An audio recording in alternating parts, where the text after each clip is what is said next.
내가 온 것은 양으로 생명을 얻게 한다는 그 단어가 막 보이는데 예.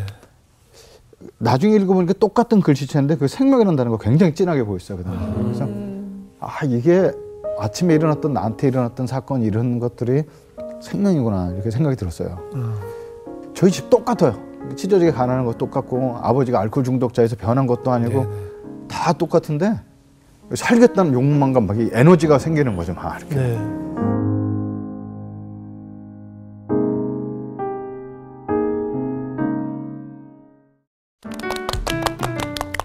안녕하세요. 새롭게 하소서 주영훈입니다. 안녕하세요. 안수지입니다. 안녕하세요. 정범균입니다. 누구나 아는 말씀이 있죠. 나중된 자가 먼저 된다. 오늘 모실 분은 이 말씀을 삶에서 이룬 분이라고 하십니다. 네, 이분은요.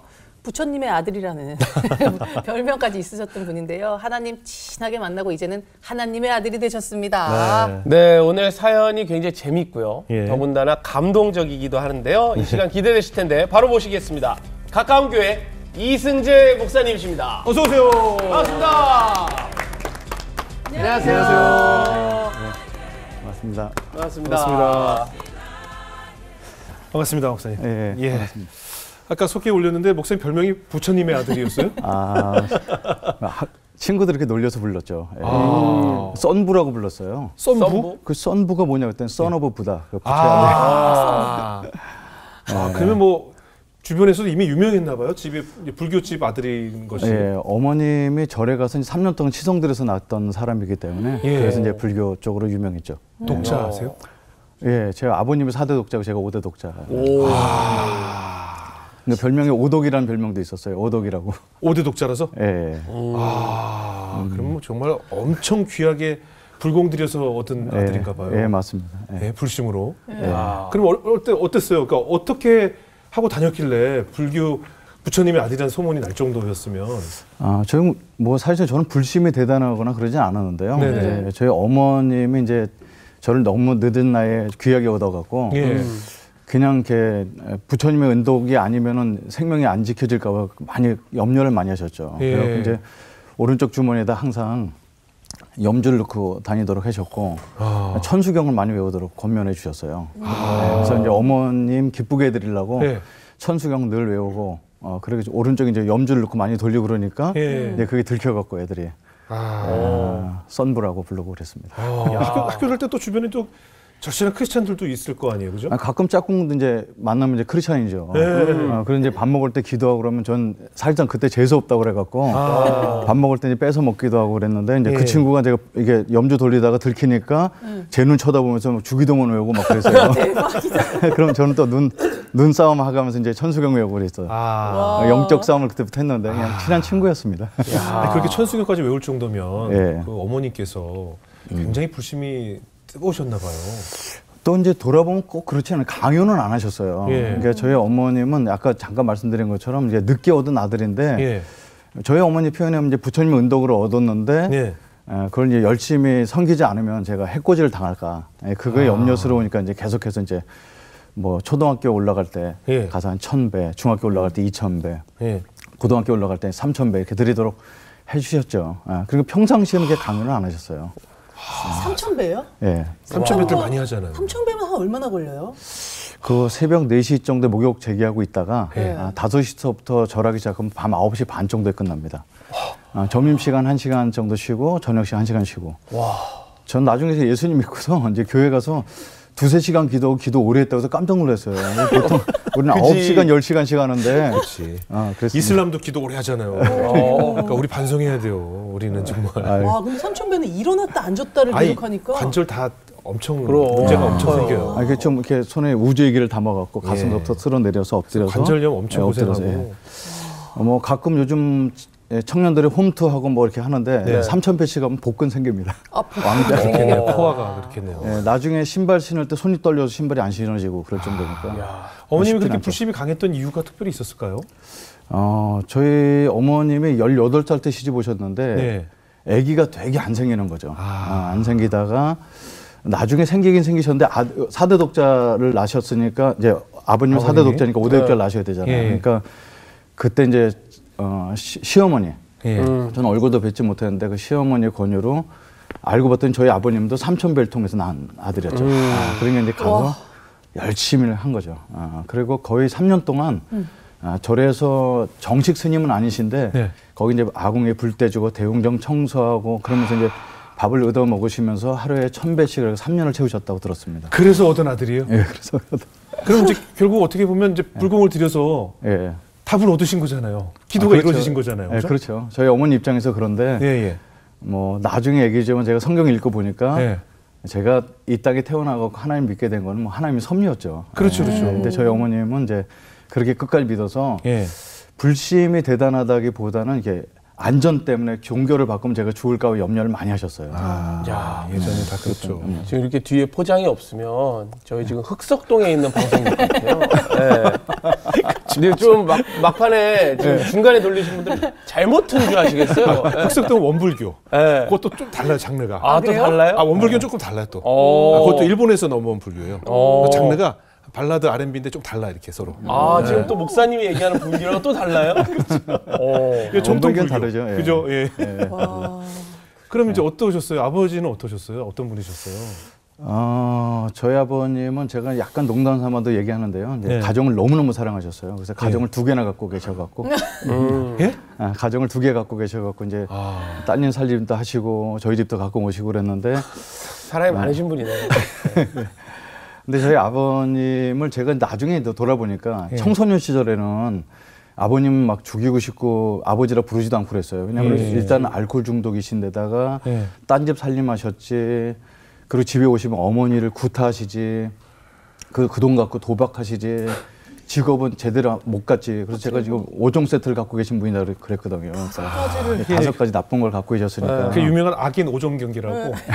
나쁜 거 오정 경기. 예. 그래서 뭐 5종 세트를 갖고 계셨던 분이라고 그렇게 해서 아버지라고 여기지도 않았는데 예. 나중에 이제 돌아보니까 저도 이제 아버지 됐잖아요. 예. 근데 돌아보니까 저희 아버님이 살았던 시절이 일제 강점기도 지나면서 끌려갔다도 오셨지. 월남전에 참석해서 사람도 이제 살생도 하고 오시지. 예. 저희 아버님 5살 때 할아버지가 돌아가셨으니까 저희 아버지도 부모님이 없이 자란 거잖아요. 예. 근데 그렇게 살았던 그 시대에 아버님들이 거의 알코올 중독이 많았죠. 근데 저희 아버님은 조금 더 심했던 것 같습니다. 그래서 이제 아버지가 부재한 가운데 아버지를 미워하고 가끔 예. 오실 때마다 이제 어머니를 굿하고 그러니까 이제 증오와 이런 것들이 굉장히 많아서 예. 지금 돌아보면 이게 전형적인 깨진 가정이죠. 예. 예. 폭력 가정 이런 데서 자라게 됐습니다. 예. 그래서 자라면서 이제 아버지에 대한 미움은 크고 예.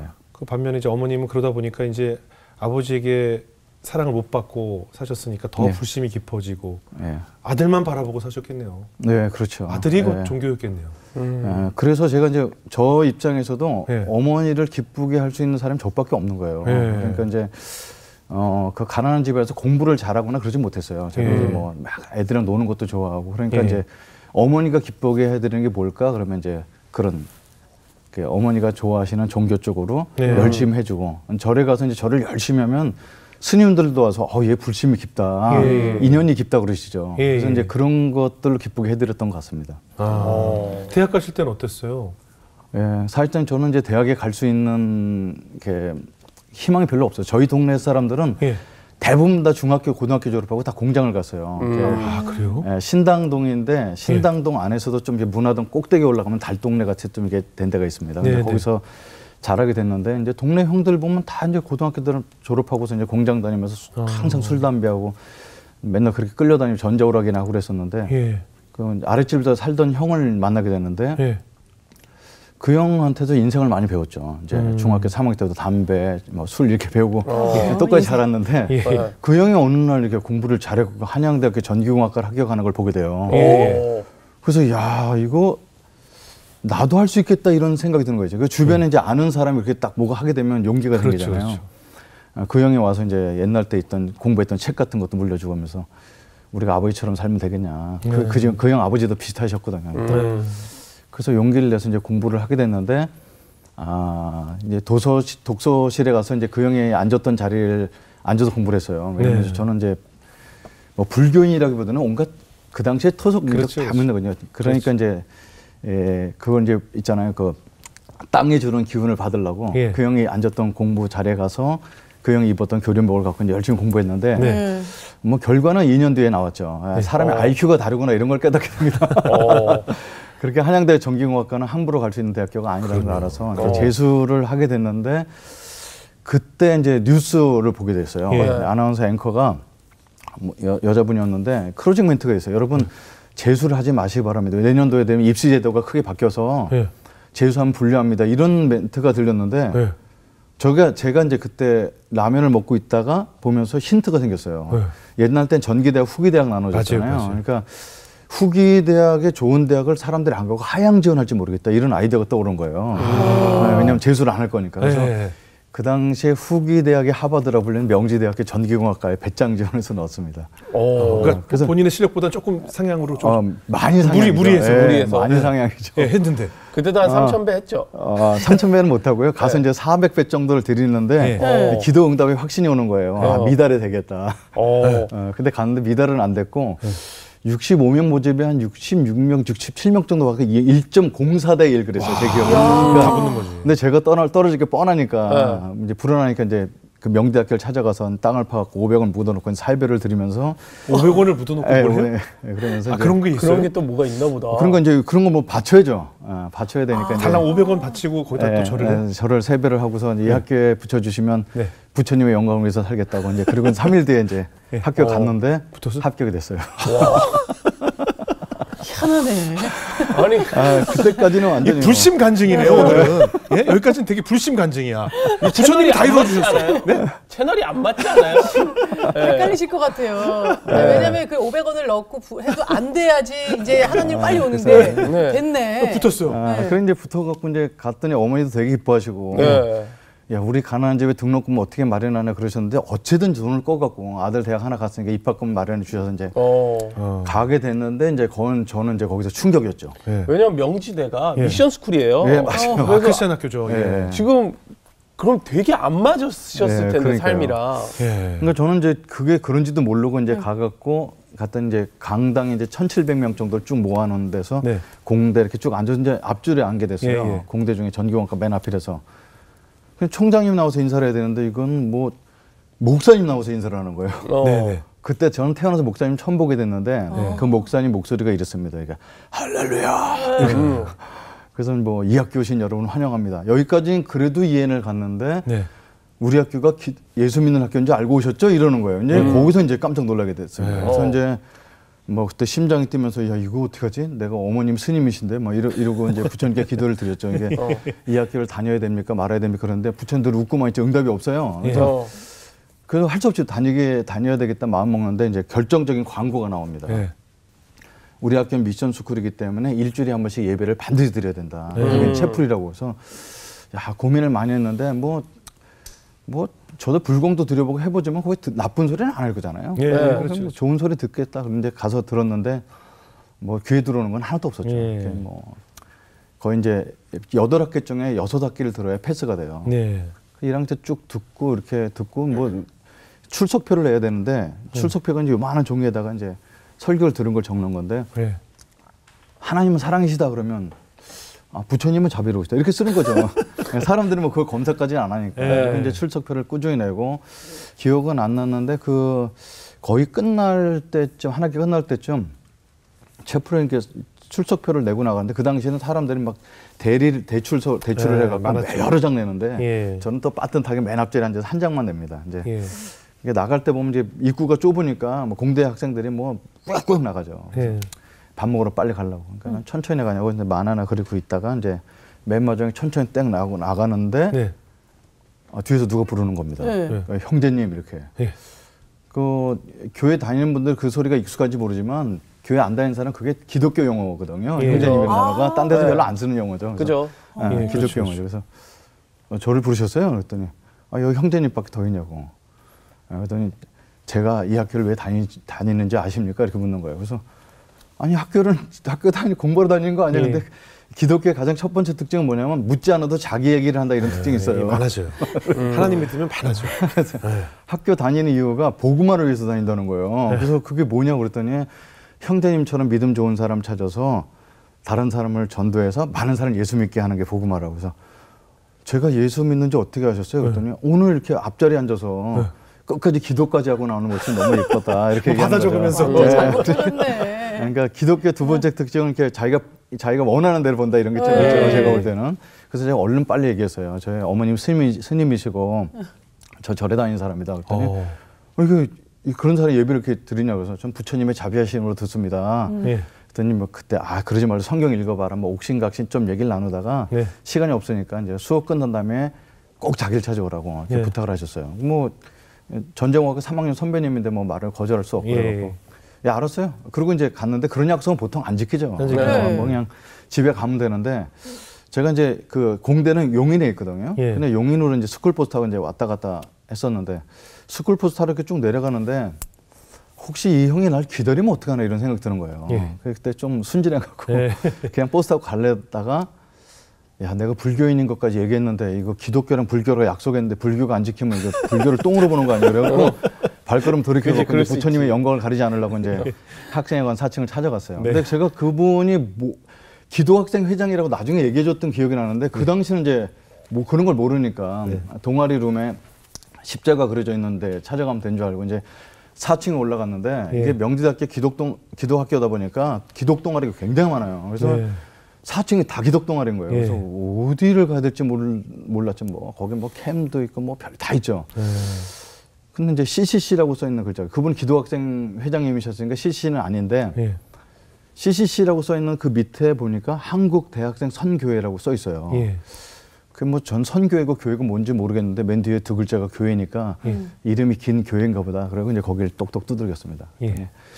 들어오세요. 그래서 문을 열었는데 남학생 3명하고 여학생 1명이 이렇게 있는 거예요. 그러더니 어떻게 오셨어요? 그래서 이렇게 생긴 그 사람 있잖아요. 그 얼굴 딱 봐도 교회 다니면 이렇게 써 있는 얼굴 그런 얼굴 있어요. 이런 분 찾으러 왔다니까 그런 분은 없는데 아무튼 잘 오셨다고. CC는 대단해요. 그냥 가서 앉혀놓고 주위에 사람을 하고 막 손 내밀고 막 막 그러죠. CC는 대단하대. 예, 그러니까 이제 뭐 제가 어떻게 가만히 있다가 저도 손 내밀고 노래 끝날 때 다 끝났는데 그 똑똑한 형이 하나 있죠. 교회 안 다니시죠? 어떻게 하셨어요? 이 노래를 모르는 거면 교회 안 다닌다는 뜻입니다. 그래서 이제 바로 이제 사형리에서 들어보셨어요? 안 들어봤는데요?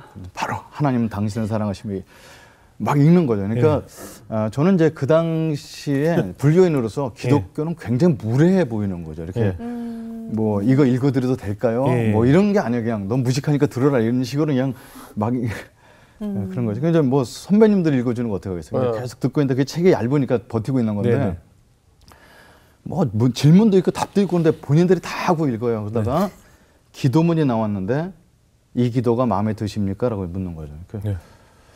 그 기도 이렇게 문 잘 보니까 뭐 예수라는 귀신을 마음에 받아들이고 뭐 이러는 거죠. 제 입장에서 볼 때는.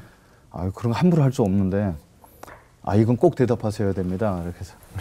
근데 남학생 3이고 여학생 1명이니까 거절을 잘 못하겠는 거죠. 그때 이제 너무 수줍음이 많으니까 얼굴을 못 들고 땅을 쳐다보고 있는데 여학생 신발이 보이는 거. 우리 과에는 여학생이 1명도 없거든요. 공대 건물에 그 당시는 공대는 여학생 거의 안 다닐 때예요. 그러니까 이제 신발을 보는데 제가 그동안 나이트클럽에서 봤던 신발이랑 좀 달라요. 펑퍼짐한 이게 뻔한 이게 운동화를 신었고 치마도 아니고 펑퍼짐한 바지 벗고 이게 손이 보이는데 아무것도 안 칠했고 야 신기한 사람이다 이렇게 쑥 얼굴을 봤는데 화장 안 한 쌩얼로 하나 웃으면서 예수 믿으세요 이러는 거기서 마음이 살짝 심쿵하면서 나도 모르게 거짓말로 마음에 듭니다 이렇게 그냥 사람들이 너무 기뻐하면서 예수님을 강제로 영접시켰고 영접당하고 집에 갔습니다. 그러면은 그때 하나님을 본격적으로 만난 건 아니잖아요. 아니죠. 그렇게 해서 예수 믿으면 누구나 다 믿게요. 그렇죠. 이제 그리고 이제 언제 만나셨어요? 어떻게? 그 집에 이제 가갖고 이제 나는 기독교랑 전혀 관계 없는데. 그건 이제 옛날 예수 믿는 분들 지금도 마찬가지지만 끈기가 있잖아요. 일주일에 한 번 찾아오셔서 밥 사주면서 성경 공부하고 밥 사주면서 성경 공부하고 그러던 이제 저를 이제 모임에 데리고 갔어요. 사실은 제가 먼저 가자고 그래서 갔는데 여학생 만날 수가 없으니까 1대1로 하면은 그래서 이제 모임에 갔는데 그때 이제 여학생 3-4명하고 다 남자들이 앉아서 막 율동하고 막 이렇게 막 제가 볼 때 노는 건데 그들은 예배한다고 그랬어요. 그랬더니 여름 수련회 가자고 그렇게 꼬시는 겁니다. 저를. 그래서 이게 이제 뭔지 모르죠. 교회를 다녀봤어요. 네네네. 여름수련회 뭔지 알죠. 그랬더니 뭐냐 했더니 대학생이 전국에서 모여서 캠프를 하는 거라서 좋죠. 이거 뭐지? 뭐 몇 명이나 가요? 그랬더니 표정이 그때 나오는 것 같아요. 진짜 되게 좋아하셨나 봐요. 순수함이 순수한 표정. 지금도 느껴져요. 그래요? 이게 뭐지? 이게 뭐지? 그때 10,000명이나 모인다도 이거 5,000명 여학생 거다 생각 5,000 들어서 이제 가기로 합니다. 네네. 그랬더니 수련회 비용이 12,000원인데 4박 5일 먹여주고 재워주는데 괜찮네요. 이 정도면 가야죠. 그래서 이제 제가 어머니한테 농담도 많이 하거든. 스님, 이제 시주 좀 부탁합니다. 그랬더니 뭐 그랬대. 여기 캠프에 가야 되는데 12,000원 달랬더니 우리 집 12,000원이 어디 있나 그러는데 어머니한테 그 사진을 보여줬어요. 대학생 많은 사진을 보여주니까 며느리감 데리고 오겠습니다. 그랬더니 바로 치마를 걷어서 1,000원짜리 12장을 사갖고 이제 어른들은 며느리감 약하죠. 그래갖고 이제 거기 캠프를 가게 됩니다. 근데 이제 그냥 가면 서운하니까 이제 제가 4박 5일이니까 담배 2각이면 충분하지만 이제 손님 접대용으로 4각 더 준비해서 6각을 준비하고 밤에 분명 할 뻔하죠 뭐 대학생들 모였는데 그래갖고 이제 소주 사갖고 안 되니까 그 당시에 이제 캡틴 큐 하고 나폴레옹 그게 이제 그 당시에 양주. 조금 이렇게 있는 때 먹는 양주였어요. 그 2병 사갖고 그리고 이제 분명 노래를 시킬 텐데 뭐 하지 그래서 그때 윤수일의 아파트하고 내게 사랑 넘어서 이 2곡을 이제 레파토리를 준비한 거예요? 준비했죠. 노래 시키면 하려고. 하라고 되게 발라드 품까지 준비해서 이제 갔는데 이제 거의 나이트클럽 가셨네. 그러니까 놀러 가신 거죠. MT 가 MT 간 거죠. MT 간 간 거죠. 예. 제가 어제 과 MT를 갔는데 제 이름이 이승재라고 그랬더니 갑자기 눈동자란 노래 부르러가 막 때리고 그러는 거예요. 나는 그래. 이승재라는 가수가 있는지도 몰랐어요. 그분은 있었어요. 아이고 전 어인데. 네네네. 그래서 어디 가든지 제가 이제 노래를 준비해야 되겠다는 생각을 갖고 이제 갔죠. 근데 이제 가서 이제 황당한 거죠. 아침에 예배, 점심 때 예배, 저녁 때 예배, 밥 먹을 때 뭐 외워야지 밥을 주고 막 이런 건 태어나서 처음 보는 거예요. 너무 이것도 안 하고. 네, 안 하고 그 반찬이 그걸 할 수 있는 반찬이 안 나와요. 그리고 나중에 내가 농담을 얘기하자면 푸른 초장 맑은 물가로 나오는 반찬을 갖고 술을 먹을 수가 없잖아요. 그래갖고 이제 담배 피고 있으면 사람들이 와서 여기서 하면 안 된다고 그러고 이제 그러니까 이제 재미가 되게 없어지면서 나랑 안 맞는다는 생각이 벌써 들기 시작하는데 그래서 여학생이 많았어요. 버팀 얘기만 하면 웃으시죠. 이렇게 웃으셔 여학생 얘기만 하고. 그게 나중에 얘기해 드릴 수 순수하시다. 있겠지만 왜 그러냐면 그게 제가 나중에 이제 정신치료도 좀 받게 되고 그래요. 그러니까 이게 일부러 제가 자원해서 좀 이렇게 상담도 받게 되는데 이게 이제 그런 깨진 가정에서 자랐기 때문에 그런 게 있는데 그게 그런 사람의 특징이 일 중독 아니면 사랑 중독. 그래서 이제 그런 부분이 있어서 저한테는 그런 부분이 엇갈려 있어서 그렇지 않나. 나중에 그게 제가 되게 저는 여자를 좋아하니까 음란하고 막 이런 사람이라고 회개 기도도 많이 했는데 다 똑같은데 좀 그렇다는 걸 좀 알게 되죠. 아무튼 뭐 그래갖고 이제 그 여학생들 보면 이제 여기 보면 이제 신촌지구 이렇게 써 있으면 이화여대 다 이러거든요. 옆에 가서 이제 그 기독교에 다 나쁜 것만 있는 건 아닙니다. 좋은 게 있어요. 그 율동이 있는데 그 처음에는 되게 이게 정신병적인 좌우 대칭 운동 같아갖고 이제 너무 그랬어요. 근데 쉬워요. 왜냐면 이쪽 한번 하면 저쪽 한번 하고 이렇게 그런데 제일 좋은 게 옆에 사람 손 잡는 동작이 있어요. 그래서 이제 또 여학생 옆에 가서 잠깐 잡아도 보고 전화번호는 뭐예요? 그러면 이제 그런 거 묻는 거 아니에요? 뭐 그리고 이제 뭐 1학년이 뭘 알겠어 20살짜리가 막 그렇게 뭐 내용은 안 들어오지만 그 문화를 좀 즐기려고 해보고 하는데 안 맞다는 생각이 드는 게 그렇게 정상적인 대화를 잘하던 사람이 기도 시간이 되면 침을 튀겨가면서 막 그 이쁜 얼굴 찡그리고 기도하는데 얘는 아니구나. 근데 딴 여자에 가보고 다 똑같은 거죠. 그러니까 이제 3일이 지나도록 진짜 재미가 없어지고 그래서 이제 마지막 날 갈라고 마음먹는데 사람들이 막 눈물로 기도해줘서 마지막 하루 더 남게 돼서 낮에는 딴 거 하고 돌아다녀요. 이게 집회 같은 거 안 가고. 뭐 하셨어요? 뭐 그냥 학교 그냥 구경하고 돌아다니는 거예요. 그러다가 제가 그 당시 전주대학교에서 여름수련을 했었어요. 학교를 빌려서 했는데 산 쪽에 올라가면 개울물이 흘러요. 그러니까 이제 더우니까 이제 에어컨도 없는 시대니까 이제 발 담그고 있다 보면 송사리들 있잖아요. 걔네들 발로 차고 있다가 이제 밥 먹다 발로 차고 하다 이런 이제 하루 때우는 거죠. 그냥. 엄청 지루했겠네요. 그리고 이제 거기서 숨어서 담배 피고 있다가 이제 저녁 때 됐는데 사람들이 집회 간다고 안 가냐고 그래서 오늘 안 간다고 이러고 많은 사람들이 막 그러고 이제 다 갔어요. 근데 빈 강의실에서 이제 혼자 앉아 있는데 그 강의실 바닥에서 자는 건데 살살 어둑어둑해지는 거죠. 이렇게 노래소리는 들리고 뭐 그 당시 찬양이라도 안 불렀으니까 근데 노랫소리가 다 끝나면 이제 설교하는 소리가 이제 날 텐데, 그 당시에 김중원 목사님이 살아계실 때인데, 그분은 저는 그 당시 볼 때 그냥 웬 할아버지죠. 예. 할아버지가 입을 열면 2시간씩 하세요. 예.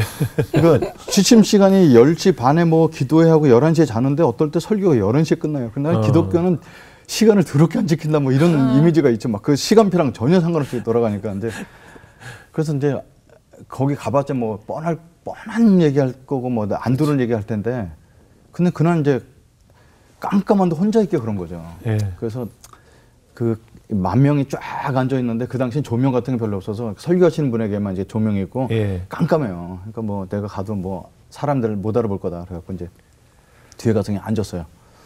1시간 반만 때우면 내일 아침 집에 간다 그러는데, 이제 설교가 이제 들리는 겁니다. 그러니까 며칠 동안 예배를 한 9번 들었는데 한 번도 안 들렸던 설교가 뭔가 올라오시자마자 모든 사람은 죄인입니다 그러는데 그게 확 들리는 거죠. 그래서 나랑 죄는 관계가 없다 생각하는데 이 모든 사람은 다 양심이 있죠. 저는 이제 나중에 돌아보면은 이렇게 하나님이 우리에게 주셨던 선물 중에 가장 좋은 선물은 양심이라 이런 생각이 들어요. 네. 그러니까 모든 예수님 믿건 안 믿건 모든 사람이 주신 선한 양심이 있다고 보는데, 전 불교인으로서 그런 부분이 좀 더 심했던 것 같아요. 그러니까 그 어떤 이렇게 고기 같은 거 먹으면 안 되죠. 윤회설이니까 이게 내가 오늘 먹는 고기가 우리 할아버지도 모르고 뭐 이러잖아요. 그러니까 근데 뭐 어떻게 안 먹고 살아요.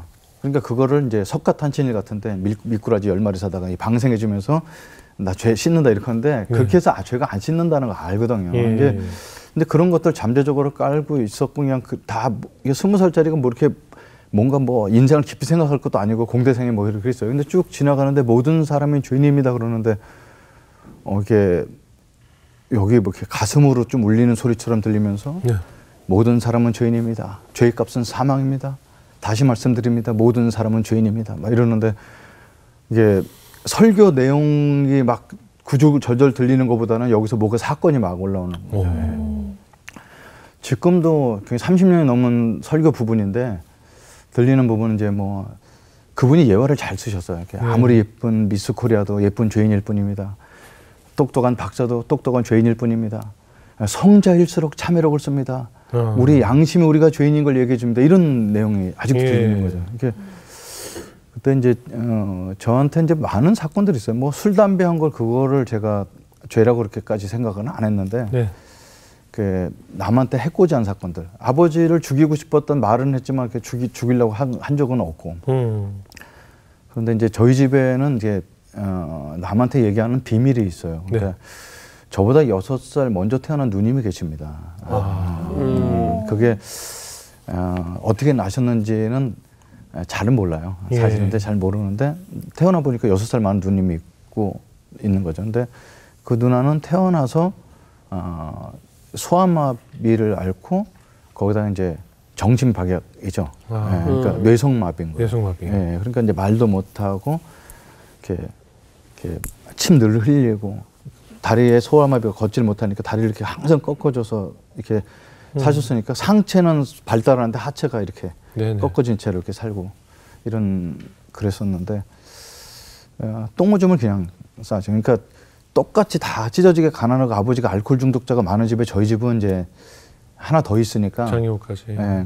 가끔 이렇게 눈이 오고 그러면 산동네니까 미끄러지니까 엄마가 나가서 마당 쓰려고 그래서 이렇게 마당을 쓰면은 동네 사람들이 지나가다가 아유 마당도 쓰네 이런 이렇게 착하니까 그런 얘기 해줄 수 있는데, 누나는 바본데 아들은 멀쩡하네 이러고 지나가는 거죠. 근데 그런 게 이제 상처가 많이 됐어요. 그러니까 이제 그렇게 자라서 친구를 집에 데리고 오거나 그런 거 전혀 못했었는데, 이제 저희 아버님 가끔 오셔서 이제 그날 또 이제 어머니를 굿하시는데, 그 알코올 중독이신 분들은 하도 술 드시니까 근육이가 다 삐쩍 말라가시고, 이제 어머니도 그때 벌써 50대가 넘어가시니까 이제 여자가 이제 세지시잖아요. 그러니까 어머니가 때리는 거 맞지 않으시고 그러니까 밖에 나오셔갖고 이제 부삽을 들고 와서 이제 어머니를 막 생각하면 굉장히 돌이키고 생각하고 싶지 않은 장면인데, 그래서 이제 저는 어머니랑 아버지랑 싸울 땐 거의 이렇게 이불 뒤집어 쓰고 자거나 어렸을 때부터 이렇게 나와서 숙제하거나 그래요. 근데 그날은 안 되겠다 싶더라고요. 그래서 이제 속으로 맨날 이렇게 제가 아버지를 저 새끼라고 맨날 불렀었는데, 그런 이제 칼을 들고 들어가게 됩니다. 인생 끝내려고. 근데 어머니께서 이제 많이 말려주셨어요. 그러니까 그 피 흘리는 얼굴로 승기야 내가 알코올 중독자 남편 보고 살겠냐, 바보 누나 보고 살겠냐. 너라도 그냥 인생 똑바로 살라고. 그래서 이제 그건 이제 못하고 이제 장로의 칼을 꽂고 이제 나와서 이제 길거리에 있다가 이제 어머니 아버지는 다 나가신 다음에 집에 들어가서 이제 가방 싸갖고 이제 싸놓고 도시락 준비하고 이제 세수하고 마당에서 이렇게 이제 방에 들어갔는데 이제 바보 누나가 책을 꺼내갖고 제 숙제한 걸 막 찢어 먹고 있는 걸 보고 온 거죠. 그 예전에 그런 적이 있었는데 그날은 이렇게 아버지 사건과 이제 누나가 막 이렇게 오버랩이 되면서 해서는 안 될 짓을 누나를 너무 심하게 많이 구타를 하고 이렇게 못할 욕도 많이 했습니다. 병신이 우리 집에 와갖고 나 친구는 못 데리고 막 이런 걸 많이 쏟아놓는 게 그게 이제 굉장히 마음에 걸렸던 거죠. 그 이제 몸에 막 시커멓게 먹는 자죽을 이제 숨기냐고 이제 어머니 오기 전에 목욕시켜놓고 일주일에 한 번에 목욕시켰는데 그래서 이제 어머니한테는 착한 아들이었어요. 그리고 이제 다 먹는 자죽이 없어질 때까지 목욕시키고 다 지났습니다. 그리고 이제 3년 뒤에 제가 재수할 때 어느 날 집에 와보니까 누나가 돌아가시. 그런 분들은 오래 못 살죠. 26살에 돌아가셨는데 이렇게 하얀 천을 이렇게 덮어놨는데 평생 앉아서만 있었으니까 이제 다리 이렇게 들고 돌아가셨는데 그게 하얀 천을 덮어놨는데 이렇게 떠들어보니까 눈을 뜨고 이제 돌아가셨. 근데 그 사과도 제대로 못하고 내가 사과하고 잘못했다 미안하다고 얘기해도 이제 용서가 안 돼. 그런 사건이 있었고 다 지났어요. 그리고 이제 화장터에 가서 화장하고 와서 이제 젤을 다 뿌리고 이제 입고 있던 옷도 아궁이에 다 태우고 다 끝냈는데 완전 끝난 일이에요. 그리고 나는 이게 겉으로는 완전 범죄 아무것도 없다 이제 끝났는데 그날 밤에 모든 사람은 죄인입니다. 막 떠올라요. 예, 막 여기서 심장에 튀는데 이 죄는 어떻게도 씻을 수 없다는 걸 제가 압니다. 그러니까 뭐 1000배, 2000배, 3000배 갖고는 그렇게 씻을 수 있으면 죄는 다 씻죠. 이제 씻을 수 없다는 걸 너무 이제 알고 있던 그 양심에 너무 힘들어하고 있는데 죄를 용서받을 수 있는 길이 있습니다. 이것은 하나님의 아들 예수님은 죄를 알지 못하는 분이십니다. 죄가 없으신 분입니다. 그분이 이 땅에 오셔서 우리를 대신하여 모든 죄를 전가받으셔 십자가에 저주로 돌아가셨습니다. 그분만 믿으면 다 죄를 용서받을 수 있습니다. 이게 사실상 논리는 안 맞아요. 왜 내가 지은 죄를 딴 사람이 했는데 되게 내가 용서받을 수 있나. 그런데 저는 알거든요. 죄는 용서받을 수 없다는, 씻을 수 없다는 거. 그날은 그 양심의 가책 속에서 이제 지푸라기도 밖에 잡을 수가 없었어요. 그래서 태어나서 처음으로 이제 손을 모으고 기도를 하는데 저도 양심 있어요. 뭐가 괜히 기도하면 맨입으로 기도하면 안 될 것 같고 이마를 이걸 10번을 찍었어요. 찍고서 예수님 저 교회 안 다니는 거 아시죠? 성경 읽어본 적도 없는 거 아시죠? 그러고 나서 제일 먼저 기도한 것은 우리 바보 누나가 만약에 지옥에 있다면 저 대신 천국 보내달라고 기도하고 그리고 나 같은 것도 용서받을 수 있나 그러는데 막 마음에 어떤 평안 같은 게 몰려오면서 자리에서 예수님 믿은 사람 자리에서 일어나는 멘트가 들리는데 일어날 수가 없었죠. 창피해서. 근데 막 사람들이 많이 일어나더라고요. 예수님 일어나서 전에 했던 기도 같은 건데 이제 예수님을 진심으로 받아들이는 기도를 했어요. 그게 뭐 예수님 위해서 살겠습니다 뭐 이런 것도 아니고 교회 한 번도 안 나가본 나도 구원받을 수 있냐 이런 거였죠. 근데 이제 제 마음속에 이제 파란 빛 같은 게 이렇게 들어오는 체험을 하게 됐는데 그게 누구나 다 그런 체험이 있는 줄 알았어요. 이제 저만 있는 체험인데 이제 얼굴이었어요. 근데 눈, 코, 입은 없는데 저를 향해서 환하게 웃어준 그 얼굴을 그 빛을 품고 이제 숙소에 들어가게 됩니다. 딴 사람 이제 아직 안 끝났는데. 그게 이렇게 느껴졌어요? 네. 보이면서? 네, 그래서 이제 벽 보고 이제 저 먼저 잠이 들었는데 아침에 이렇게 눈을 뜨니까 새벽 5시예요. 네.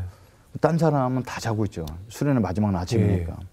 혼자 누워있기 그래가지고 이제 바깥에 나가서 했는데 밤새도록 천둥치고 비가 왔어요. 그 숙소에 두는 밤새도록 천둥치고 비가 오고 막 그러니까 밖에 비 올 것 같은데 해가 떴으니까 비가 이제 끝인 거죠.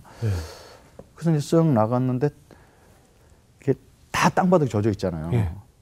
근데 이제 제일 먼저 눈에 들어온 게 아스팔트였는데 아스팔트에 물이 이렇게 살짝 젖어 있는데 아침 햇살이 그렇게 반짝거리고 빛나는 거예요. 이게 반짝반짝 빛나는데 이게 그렇게 깨끗한 그 예쁜 검정색은 태어나서 본 적이 없어요. 반짝반짝 흑진주를 깔아놓은 것처럼 이렇게. 그 나뭇잎 아래 아침 햇살이 빛나는데 너무 반짝반짝거리고. 그리고 이제 바람이 불어서 나무가 이렇게 춤을 추는데 이게 저 혼자만 그렇게 보이는 거죠. 그냥 온 나무가 막 다 춤을 추는 거예요. 막. 다. 나중에 성경 읽어보니까 이제 온 천지가 주님을 찬양한다는 그걸 이제 저는 그때 아직 교회는 안 다녔지만 그걸 느꼈던 거죠. 그래서 이제 아침에 일어나서 이게 교정을 걷고서 어저께 송사리들을 너무 괴롭힌 게 미안해갖고 이제 사과하러 갔어요. 슬리퍼 신고 이제 올라가서 이제 발을 담궜는데 송사리들이 이제 안 보이는 거 아침이니까요. 그래서 얘들아 내가 어저께 너희들 차고 그런 거 미안해서 사과하러 왔다 그랬더니 한 마리가 나오더니 다리에다가 키스를 딱 해주고 들어가는 거예요. 그래서 내 예수 믿은 거 아니야? 그랬더니 또 나와서 키스해주고 막 그게 지금 생각하면 20살짜리 감성인 거지. 그 저는 이제 그리고 막 내려와서 나무가 춤을 추지 송사리랑 대화가 되지 막 그러고 내려오는데 제 마음속에 이제 떠오르는 얼굴이 하나 있었는데 그게 어머니 고생하셨던 어머니 얼굴이 아니라 그렇게 이제 죽이고 싶었던 아버지 얼굴이 떠오르는데 아까 얘기했던 아버지가 왜 그렇게밖에 살 수 없다는 것이 예전에는 그런 걸 다 알고 있었으면 다 묻어놓고 나쁜 아버지라고 생각했었는데 그날 아버지가 갑자기 이해가 이렇게 되면서 서울에 올라가면 아버지랑 식사 한번 해야 되겠다 이렇게 마음을 먹습니다. 뭐 용서해야지 뭐 이런 건 그렇게까지는 안 되고 근데 지금 그게 용서의 첫 단계이지 않았나. 그럼요. 생각해서 들어갔는데 저보다 좀 키가 큰 형인데 잘 모르는 사람이 오더니 어제 예수 믿었죠? 그러면서 기도원 옆에서 나온 파란색 성경책이었어요. 그게 이제 기도원 옆에는 이런 건 좀 모를 때죠. 성경책이란데 성경책이 조그만 성경책 주는데 요한복음부터 읽어보세요 그러더라고요. 그래서 이거 쉬는 시간마다 소설책도 있는 거예요. 여러분 불경은 되게 어려워요. 그렇죠. 정구 엎지는 수리수리 만수리 수수리 사보 이게 무슨 뜻인지 모르고 막 외우는 거예요. 막 외우는 거예요. 뭐 오방내의 진실은 쭉 외워요. 근데 무슨 뜻인지 모르고 외우는데 성경은 한국말로 돼 있잖아요. 그렇죠. 그래서 있는데 뭐 예수님 빛이라고 그랬다가 포도주도 만드셨고 뭐 그다음에 뭐 이렇게 나오는 거죠. 이렇게 사람 상담도 해주시고 그러는데 요한복음 10장을 이렇게 읽는데 예수님이 양을 사랑하신다는 거예요. 근데 이게 제가 아무리 공대 출신이면 양은 우리를 얘기하는구나 이 정도는 이해하면서 읽는데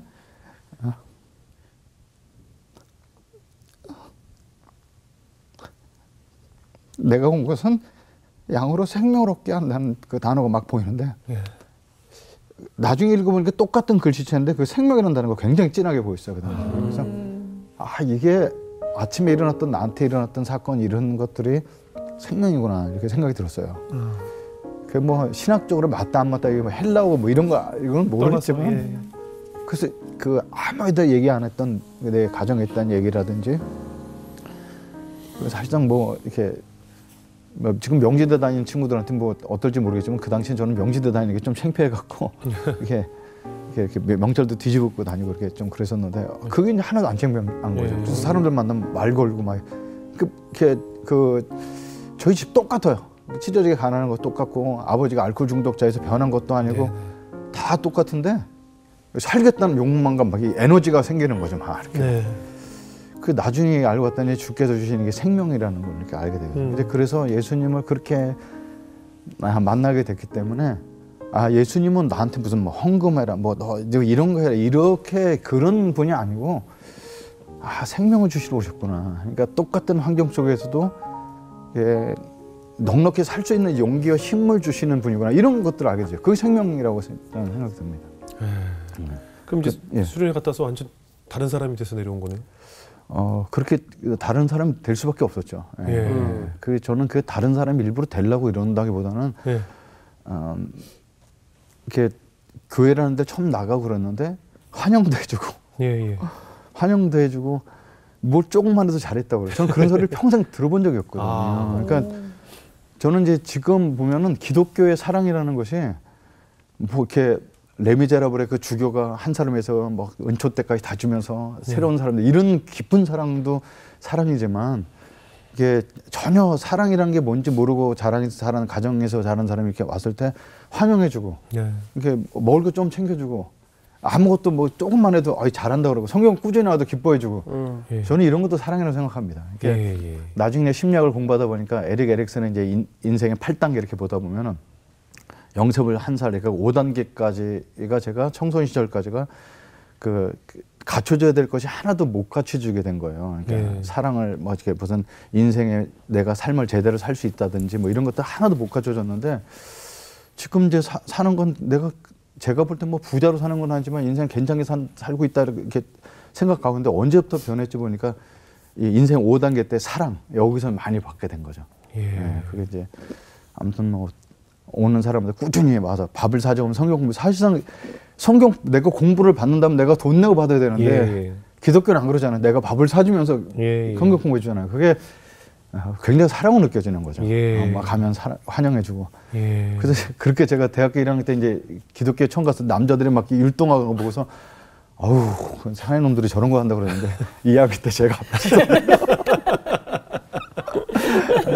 근데 어떻게 그 수련회 다녀와서 그 불심이 깊었던 어머님은 놀라지 않으셨을까요? 예. 근데 저는 이제 제일 먼저 이제 수련회 끝나고 와서 그 엉성하지만 사형을 갖고 온 어머니한테 읽어드렸더니 어머니한테 이거 하려고 거길 갔다 온 거냐. 그리고 나서는 이제 동네 방네 친척들 다니면서 아들 하나 키워놓은 거 기독교에 뺏겼다고 많이 실망을 하시고.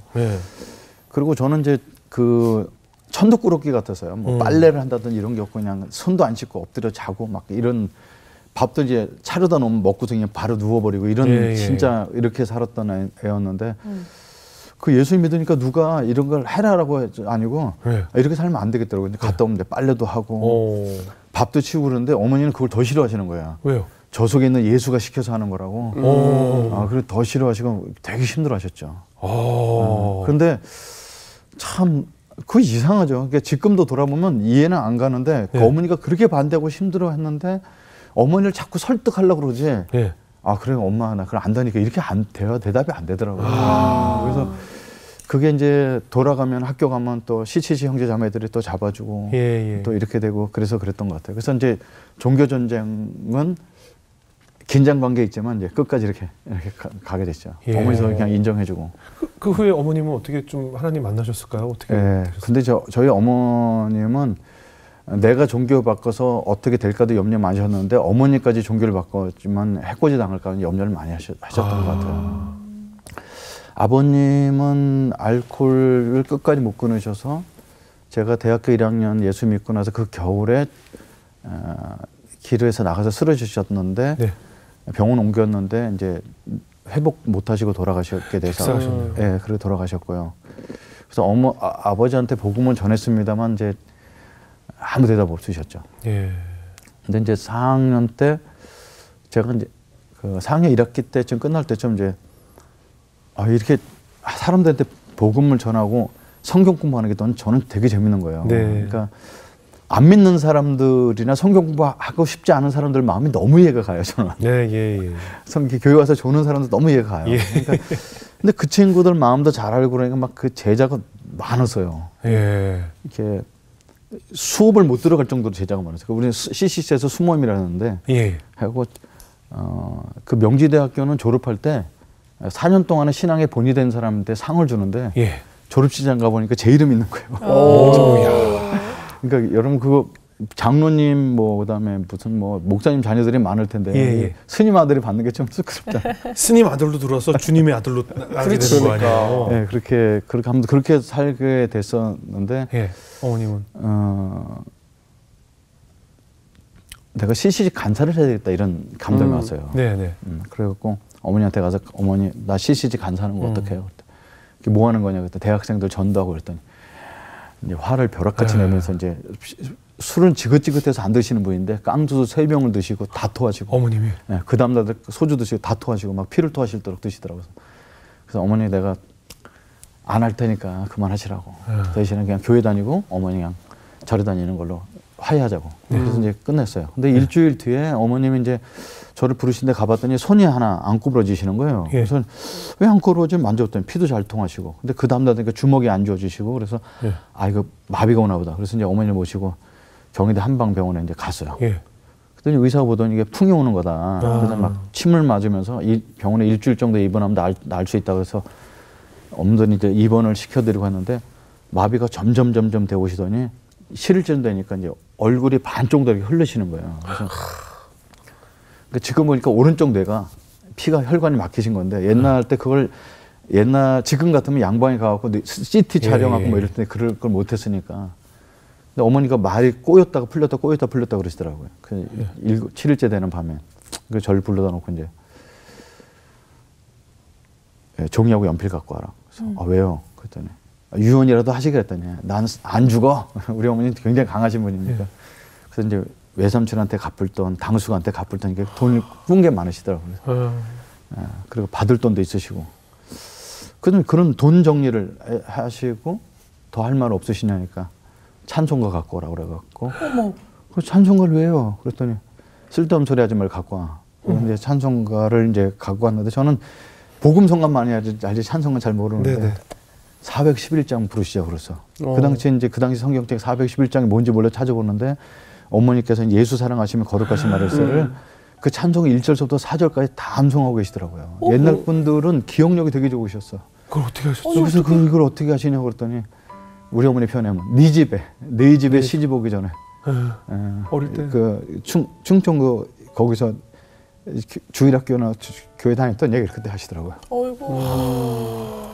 근데 이제 와서 신앙 다 잊어버리고 계시다가 그냥 이 집에 와서 우리 시어머니 불교니까 이렇게 하셨던 거예요. 그러니까 신앙이 깊으셨던 건 아닌데 제가 금식수련회나 이런 데 갔다 보면 이제 아궁에다 이제 성경책 같은 거 떼시는 거예요, 불을. 근데 이제 쭉 찢어 넣었는데 411장이 보였던 거죠. 그래서 저희 어머니 한글을 아주 잘하시는 분은 아니에요. 그러니까 옛날 건 다 보니까 기억이 나시는 거지. 그러니까 곡조는 아리랑 곡조 같았어요. 근데 그걸 이제 어머니랑 2번을 너무 감격스럽게 불렀습니다. 어머님이 그날 이제 저보고 너 하고 싶은 거 하라 그러시더라고요. 아유 어머니 안 하기로 했잖아요. 그랬더니 사내 자식이 하고 싶은 거 하고 살아야지. 그리고 처음으로 인정해 주시더라고요. 너 예수 믿기 잘했다. 안 했으면 네 아버지처럼 됐을 텐데 지금까지 살은 거 본 게 너 예수 믿기 잘했다. 그리고 그거 뭐 강산지 간산지 그거 할 때 열심히 있는 사람 되라고 그렇게 하셨어요. 열심히 있는 사람 되라고. 그래서 왜요? 그랬더니 저희 원래 열심히잖아요. 그랬더니 농번기 때요. 저희 어머니 시골에 사실 농번기 때 중학생도 나가서 다 밭에서 논에서 일을 하는데 이제 목사님 어머니 눈에는 목사님이 까만 양복에 까만 성경책 들고 다니면서 예수 믿으세요. 그런데 그게 보기 안 좋으셨다는 거예요. 저희 어머니 그 목사님이 나쁘신 분은 아니신데 네네. 그분은 이제 전도하시는 분이니까 그러니까 사람이 농번기 때 바쁜 와서 농사일을 도와야지 까만 양복에 그 새까만 그렇게 하면서 그 어머니 눈에 노는 것처럼 보이셨던 거죠. 그러니까 그 열심히 있는 사람이 되라.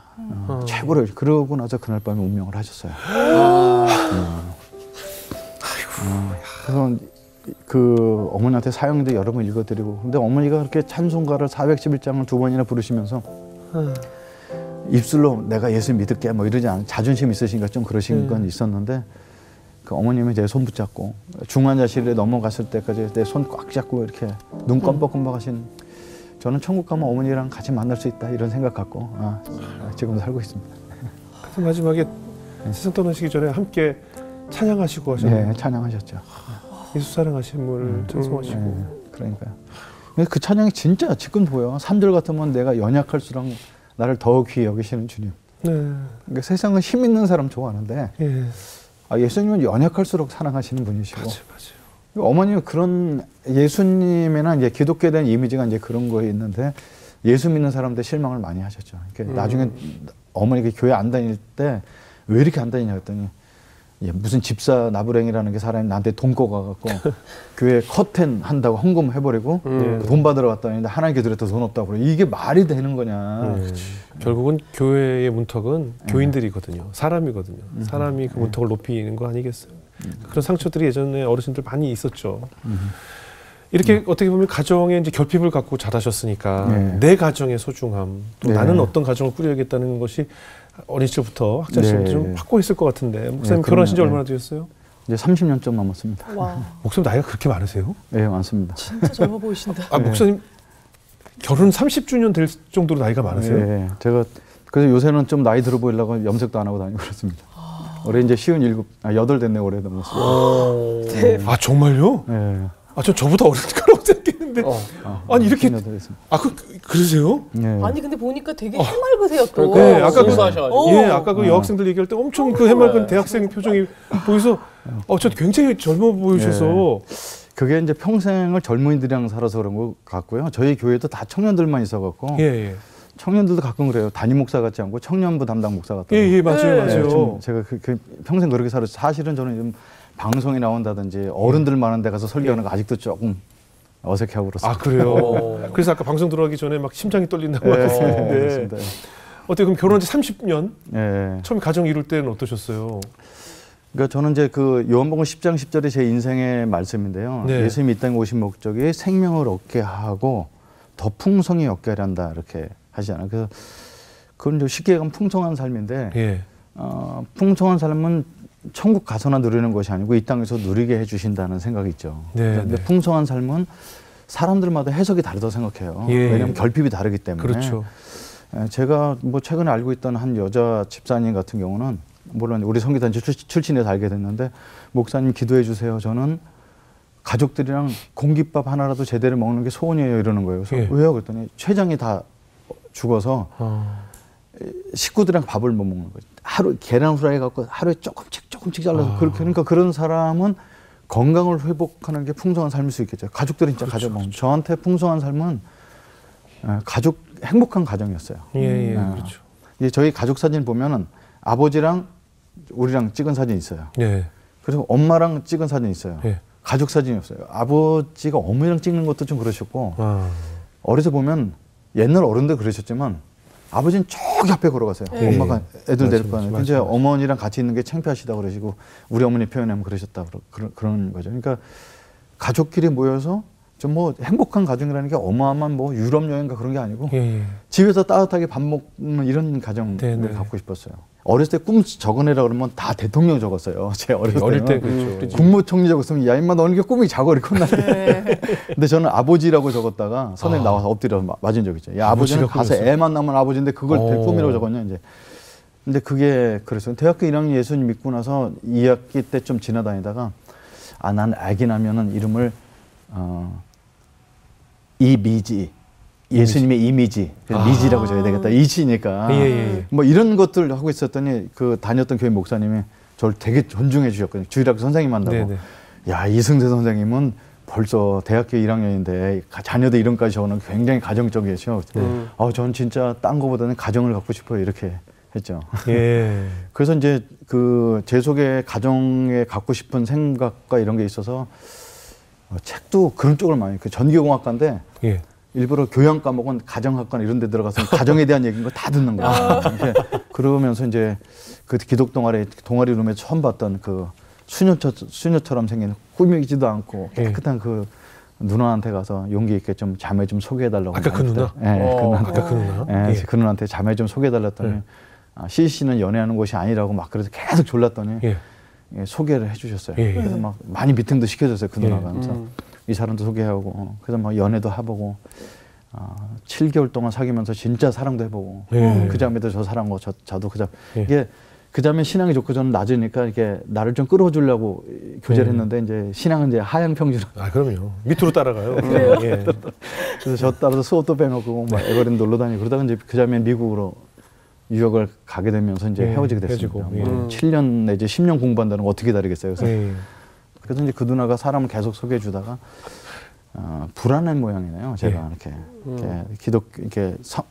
이런 아무래도 사역자 길 가는 사람이 망하는 길이 이제 권력 문제, 돈 문제, 여자 문제인데 권력과 돈은 별로 이렇게 욕심이 없는 사람 같은데 이 여자가 문제가 될 것 같아. 고민 많다고.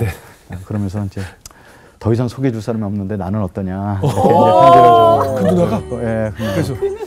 그래서 그 누나랑 결혼해서 30년 넘게 살고 있습니다. 그 누나가 큰 그림 그리셨네.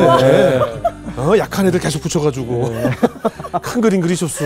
그래서 부동산도 집 보여줄 때. 그렇지. 원래 계약할 집 있는데. 아니 저는 딴 사람이랑 결혼할 뻔까지 했는데 왜 딴 사람 붙여줬냐. 내가 언제부터 좋아했냐. 그랬더니 그 동아리 룸 잘못 들어올 때 그 첫인상 수업부터 끌렸다는 거예요. 완전 처음부터 좋아했잖아. 그래서 왜 그러냐 물어봤더니 예. 그 장인어른이 장로님이신데 예. 나중에 결혼해서 보니까 장인어른과 저랑 비슷한 캐릭터인 거예요. 아, 그래요? 그러니까 장로님이신데도 안 믿는 사람과 다 대화도 잘하시고 네. 가족을 유머 감각 있게 끌어나가시고 네. 이런 그 사람 제 아내가 볼 때는 교회 안에서만 자라가고 이게 꼼생이처럼 있는 것보다는 나중에 믿었지만 안 믿는 사람도 소통도 할 줄 알고 이게 뜨겁게 믿고 이런 부분이 네. 마음에 들었던 모양이죠. 예. 예. 근데 그걸 말을 안 하고 그래서 내가 딴 사람이 결혼했으면 어떻게 할 거냐고 했더니 나한테 돌아올 줄 알고 있었어. 그러더라고요. 네. 상여자. 요즘 유행 상여자. 그 누나가 애들 불렀을 거야. 야, 미국 가. 안 갔을 수도 있어. 아무튼 뭐 그렇게 그렇게 됐습니다. 이름이 예. 또 되셨군요. 예. 세상에. 뭐 그렇다고 해서 뭐 그 누나랑 결혼했더니 뭐 하루 아침에 내가 좋은 가정 만들고 이런 건 아니죠. 그게 그지. 그게 저는 이제 예수님 믿고 지금 돌아보니까 많이 변했는데 네. 저는 어떤 의미에서 예수님 믿고 확 변했습니다. 이걸 안 믿어요. 예, 예. 왜냐하면 그게 예수님 영접했다고 해서 맞아요. 그 다음서부터 막 그러지 맞아요. 않거든요. 맞아요. 그러니까 그게 살아왔던 20년 넘게 살아왔던 맞아요. 습성이 있고 제가 그렇죠. 본게 있는데 제가 이제 깜짝 놀란 것은 결혼해서 이렇게 집안에서 어떨 때 불편할 때 쓰는 용어를 아버지가 했던 소리를 내고 있는 제 자신을 보게 됩니다. 그렇게 싫었던 아버지. 그러니까 저 옛날 때는 아파트 생활이 아니고 다 이제 집이었잖아요. 그러니까 네네. 마당에 수도꼭지 하나 놓고 쓸 때요. 네네. 그러면 이제 거기 세숫대 놓고 하는데 세수하려면 세수하는 사람이 자기 수건을 갖고 가야 되는데 네네. 우리 아버지 갖고 오셔서 수수하다가 이놈의 집구석에 수건 하나 없어 소리 지르시는 거죠. 그럼 저 어머님이 또 쩔쩔매서 수건을 챙겨다 주시고 그래요. 네. 그래서 참 뭐 아버지 성격이 그러시고 뭐 네. 그러신가 보다 이러고 말았는데 네. 저는 이제 조그만 13평 되는 빌라 지하에서 살고 있었는데 그래서 세수하고 수건이 없어요. 그러면 이제 어떻게 얘기해야 돼요? 여보 수건 떨어졌네 이래야 네. 되는데 이놈의 수건 하나 없어 이런 걸 보는 거죠. 그러니까 그거나 네. 그런 환경 속에는 그렇게 얘기하는 게 예. 저한테 있다는 거죠. 이걸 제가 나중에 또 보니까 이걸 쉽게 해서 모국어, 그래요, 모국어라는 게 맞아요. 무슨 뭐 자기 한국말이 모국어라는 게 제가 맞아요. 갖고 있는 모국어인 거죠. 그럼 이제 그런 집안에서 전혀 살지 않았던 아내가 이제 이거 화낼 일이 아닌데 왜 화내지? 그거 예. 다시 말해보세요. 그러니까 이제 많이 고치고 또 고치고 그리고 이제 성격이 다혈질이고 그런 걸 보고 자랐으니까 다혈질일 수밖에 없는데 예. 이렇게 싸울 일이 아닌데 저는 흥분해서 막 얘기를 하는 거죠. 예. 제 아내는 그 싸우는 것도 아닌데 예. 그럼 이제 흥분해서 얘기하면 제 아내는 같이 맞서서 이렇게 안 싸워요. 예. 오늘 대화가 안 되니까 잡시다 이렇게. 어. 그러니까 화를 풀고 자야 되는데 제가 화를 풀 것 같지가 않으니까. 근데 이제 사람이 이제 감정적인 사람이 이렇게 또 내려가죠 이렇게. 예. 아침에 일어나면 내가 여보 내가 어저께 이렇게 화낸 거 뭐 잘못했어요 그랬더니 뭐 잘못한지 아세요? 그래서 좀 잘못한 것 같아요. 뭘 잘못했는지 10가지 써보세요. 그렇지 10가지. 여자들은 꼭 뭘 잘못했는지 확인을 하더라고요. 그죠. 네. 모르면서 미안하다고 하니까. 그렇지. 대충 뭐 뉘앙스는 알잖아요. 뉘앙스는 알잖아요. 뉘앙스는 근데 알았어요. 여자들은 꼭 뭘 잘못했는지 꼭 집어서 확인하길 원하잖아요. 왜 그거 똑같은 거 또 하니까 예. 그런 것 같아요. 그래서 이제 뭐 제 아내가 무슨 선생님처럼 그렇게 하진 않았는데 예. 그 정서가 다른 이런 부분 속에서 맞춰놨는데 되게 오래 걸렸고 예. 아내가 많이 참았죠. 아내가 많이 참은 거예요. 그러니까 난 당신을 위해서 참어 이러진 않았는데 예. 품성 자체가 그러니까 저는 가끔 그래요. 이렇게 회전하는 그림자도 없는 분이라고. 이렇게 화날 때는 똑같고 품성에 한 번은 저희 집이 그 전세금을 못 받고 쫓겨나게 됐어요. 네네. 그러니까 이제 그 만석은 됐지 집은 11월 달에 용인에서 나가야 되나 나갈 데는 없는데 전세금을 왜 못 받고 쫓겨나요? 그 전세 그 집주인이? 집주인이 그 집을 팔고 도망간 거죠. 그래서 네. 이제 나라에서 보증해 주는 게 500만 원인데 네. 500만 원 갖고 방 한 차례도 못 구하게 돼 갖고 이제 만삭일 저는 때. 예. 근데 이제 어떤 사람이 저희 집을 보러 오는 거 집을 안 내놨는데 예. 그래서 왜 오셨어요? 그랬더니 잠깐 집 좀 보라고요. 그래서 우리 집 내놓은 적 없는데 그랬더니 그냥 보러 왔어요. 쓱 보고 나갔는데 저희 집이 이제 경매로 나오는 거예요. 자꾸. 그래서 이제 야, 이 집을 우리가 사지 않으면 갈 데가 없겠다. 돈을 꿔서라도 경매로 갔더니 그 집 보러 온 사람이 나온 거예요. 그러더니 제가 가격을 부르면 거기에 100만 원씩 더 붙여갖고 결국 우리 집을 사갖고 가는 거예요. 그래서 이제 집 주소를 보니까 찾아갈 만한 집인데 저는 그날 밤에 칼이 왔다 갔다 하는 거예요. 막 가서 죽이고 싶은 아내가 자자자. 지금도 제 아내 팔 베고 자거든요. 자. 팔 베게 해주는구나. 자. 아이 그 집이 우리 집보다 더 필요하겠지. 근데 진짜 어떨 때 보면은 내가 이 사람이니까 살지. 예. 같은 성격이었으면 어렵겠다. 그러니까 일단 배우자는 죽었다 깨어나도 이런 사람 만나기 어렵고 성격은 극과 극이에요. 그러니까 성격 검사를 해보면 맞는 게 하나도 없어요. 그런데 이제 어떤 그런 처음에는 다른 부분이 보이는데 결혼 생활을 25년 이렇게 넘어가면서 보니까 같은 게 되게 많은 거예요. 그게 참 그 부부라는 게 닮아서라기보다는 닮았는데 그걸 모르고 다른 것만 보고 사는 거거든요. 이 사람은 미리 준비해야 되고 저는 닥쳐야 되고 이제 주일날 설교 제가 주일날 아침에 준비하거든요. 그럼 딴 사람들은 기가 막히죠. 근데 벼락치기에 익숙하시군요. 벼락치기 왜냐하면 이 피예요. MBTI 맨디가 피라서 밤새도록 구상하고 있다가 아침에 떠오르는 영감 갖고서 되게 좋은데 아내는 월요일 날서부터 설교를 준비해서 수요일쯤 언거가 나와서 이러길 원하는 거죠. 근데 저는 항상 그래 아내한테 성도들한테 어떻게 따끈따끈한 밥을 줘야지 미리한 밥을 줄 수 있냐. 말은 잘하네. 말은 잘하죠. 이제 아내는 그런 성격이 다른 거예요. 저는 이제 그러고 저는 피인 사람 많이 이해가는데 그 사람은 노는 게 아니에요. 머릿속으로 계속 생각하고 해서 마지막에 정보를 수집할 뿐이지 노는 한량은 아니라고 생각해요. 아무튼 저는 그런 입장인데 뭐가 같은가 봤더니 미래에서 낭만적이에요. 그러니까 그게 이제 좋게 얘기하면 믿음으로 사는 건데 그때 이제 평신도로 중국 선교사로 가게 되는데 교회 후원 요청하니까 신학도 안 했지. CC 간사라는 사람인데 애는 셋 데리고 중국 간다 그러지 막. 그 당시 연년생 셋을 나가고 뭐 잠만 잤다만 얘기 나와서 깜짝 놀랐어요. 800일 너무 800일 자꾸 해줘가지고 자꾸 800일 해줘가지고 눈 아픔으로 자꾸 들어. 그래서 이제 갔는데 품이 너무 따뜻해서. 후원은 안 되지 그러는데 딴 사람 같으면 여보 일단 생활비가 없어 그랬는데 전혀 그런 게 없어요. 없으면 없는 대로. 그리고 이제 뭐 자랑은 아닙니다만 그 당시에 CC 간사가 후원 받고 사는데 하나님께 이제 후원 좀 더 되게 해서 이렇게 기도를 못 하고 11조 10,000원만 하게 해달라고 기도를 했어요. 11조 10,000원, 10만 원이 안 되니까. 그 아내랑 같이 살아야 두 사람 살고 애는 나와서 만삭은 됐고 둘째가 나와서 만삭이 돼 있는데 학생들을 맨날 와서 밥을 먹어야 되잖아요. 그럼 이제 집에 이제 회관에 전화를 오는 거죠. 여보, 오늘 학생들 한 몇 명 집에 갈 것 같아. 그럼 집까지 걸어간 15분 동안 아내가 십몇 명 밥을 해놓는데 쌀 떨어진 듯 모르죠. 그런데 얼른 가서 어디 쌀을 구해갖고 밥을 앉혀놓고 애를 눕혀놓고 이제 산에 가서 돈나물 같은 거 해갖고 초고추장 비벼갖고 싹 밥을 해놓는 거예요. 근데 그런 거를 보면 아내가 되게 그 인내와 그 뒤에 섬김이 엄청난 사람인 거죠, 사실은. 근데 이제 그거 갖고 집에 돈이 없다든지 뭐 이런 한 번도 잔소리한 적이 없어요. 그게 막 참아갖고 돈이 없는데 남편 바가지 긁으면 안 돼 이런 게 아니고 천성 자체가 또 주실 거야. 그러니까 둘이 그런 게 되게 비슷하더라고요. 이제 한국계 2008년에 14년 만에 선교사 생활 마무리 들어갔는데 보따리 5개 들고 오면서 어디 살 수 있겠지.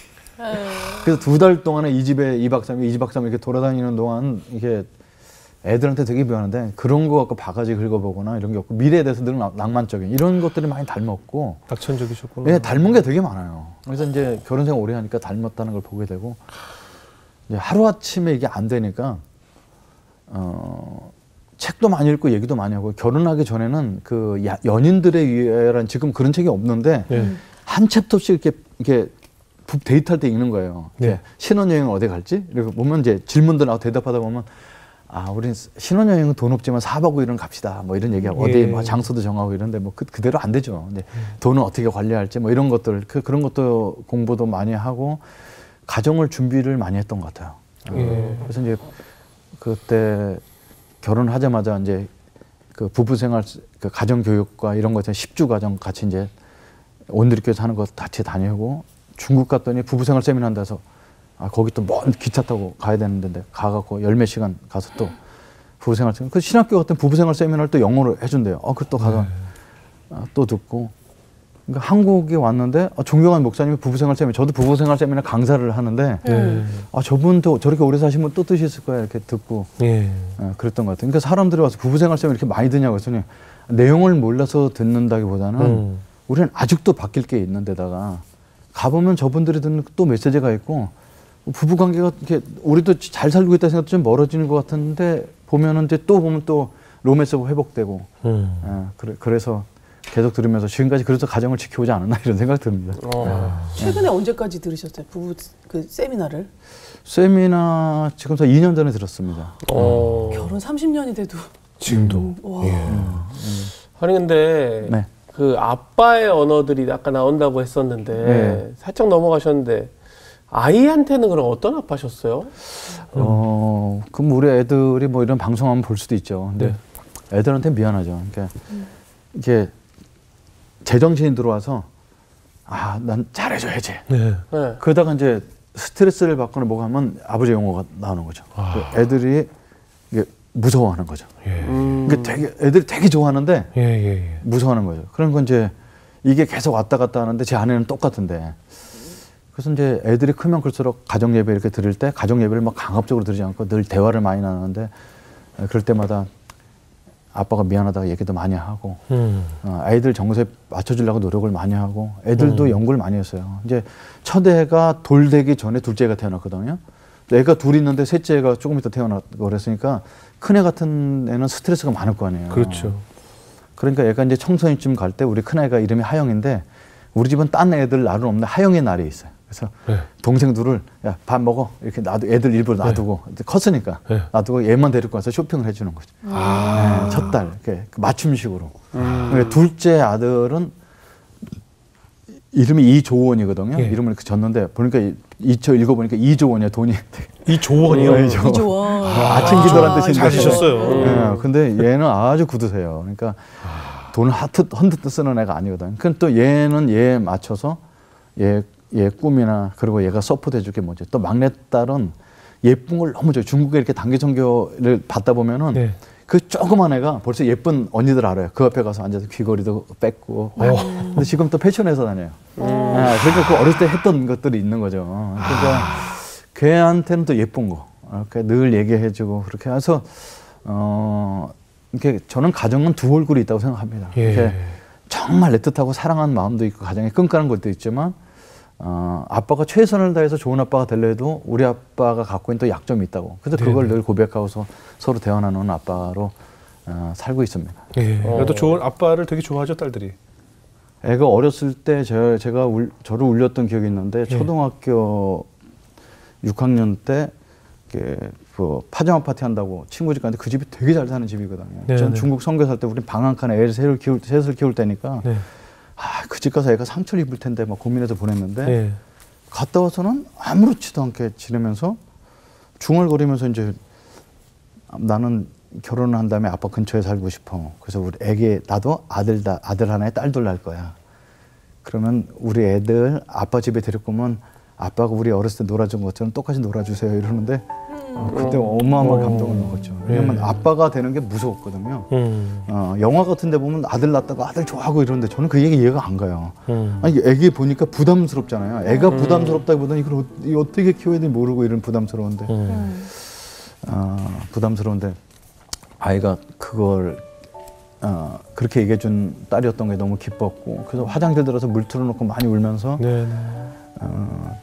무슨 안정되고 집이 있고 아이들을 명문대학 보내 이런 건 아닌데 그렇게 대화 나누고 오늘 단톡방에 오서 아빠 이런 데 가 이렇게 찍었더니 아빠 화이팅 하십시오 막 이렇게 서로 응원해주고 이런 단톡방 있는 가정이 좋고 심지어는 어떨 때 변 색깔도 이렇게 오늘 배가 안 좋았는데 이렇게 그럼 진단 서로 해주고 저희 가족이 좀 남들하게 좀 이게 친밀한 게 좀 있죠. 근데 지금 와서는 오히려 이제 분화를 하려고 해요. 왜냐하면 너무 붙어 있으면 불편할 수 있잖아요. 아이들 다 컸는데. 그래서 이제 큰딸 같은 경우가 이제 학자금 대출을 너무 많이 받고 대학원까지 다니까 학자금 대출이 많죠. 부모가 이제 개척기 하다 보니까 등록금 못 대주고 그래서.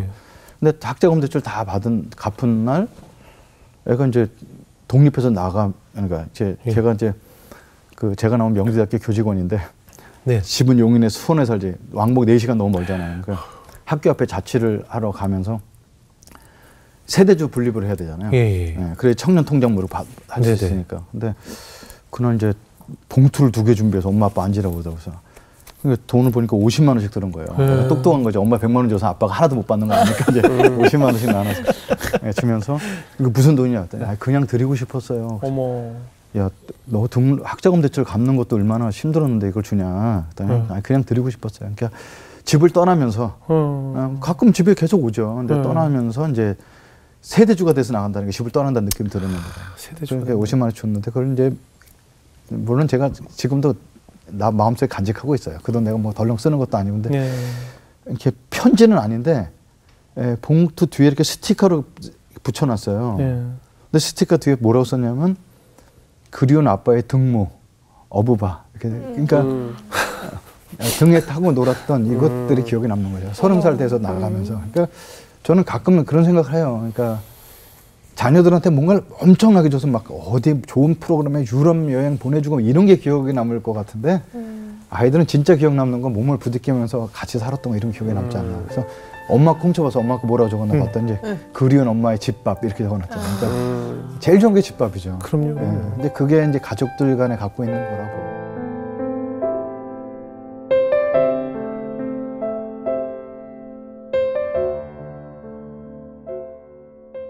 목사님 지금 가까운 교회 네. 개척하셨죠? 교회 이름이 독특해요. 보통 제가 가까운 약국은 많이 봤는데 가까운 교회는 굉장히 좀 이름도 독특하고 예, 뭐, 생활 선교사를 많이 강조하신다면서요? 예. 그게 복음은 하나님 사랑 이웃 사랑인데 그거를 이제 조금 요즘 용어로 하나님과 가깝고 이웃과 가까운 교회. 그 사형례 뒤에 보면은 예수님을 믿으셨으면은 이번 주부터 시작하여 가까운 교회 나가서 목사님의 지도를 받으시기 바랍니다. 거기 있어요. 그러니까 사형례를 하도 많이 전했으니까 가까운 교회라고 적고요. 예. 어머님이 해줬던 말에 많이 영향을 준 것 같아요. 그러니까 어머님은 교회도 다녔던 분도 신앙 깊은 분도 아니지 불신자의 눈으로 볼 때 사람들이 일터에서 되게 바쁜데 까만 양복에 성경책도 예수 믿으니까 동떨어진 메시지를 한다고 들으셨던 거잖아요. 그러니까 저는 이제 예수님을 나중에 믿었던 사람으로 볼 때 기독교 안에 들어보니까 기독교 안에서만 쓰는 문화와 용어들이 많다는 것들을 느끼게 되는 거죠. 네.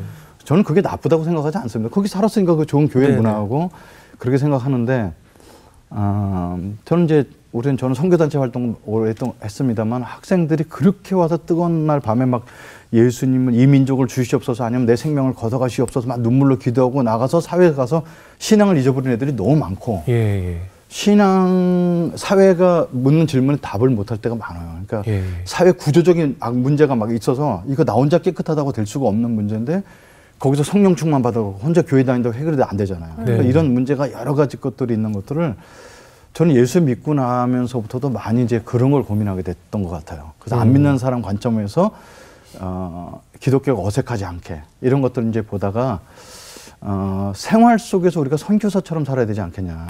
꼭 나는 선교사 임명장을 받지 않더라도 제가 선교사 생활 해보니까 똑같아요.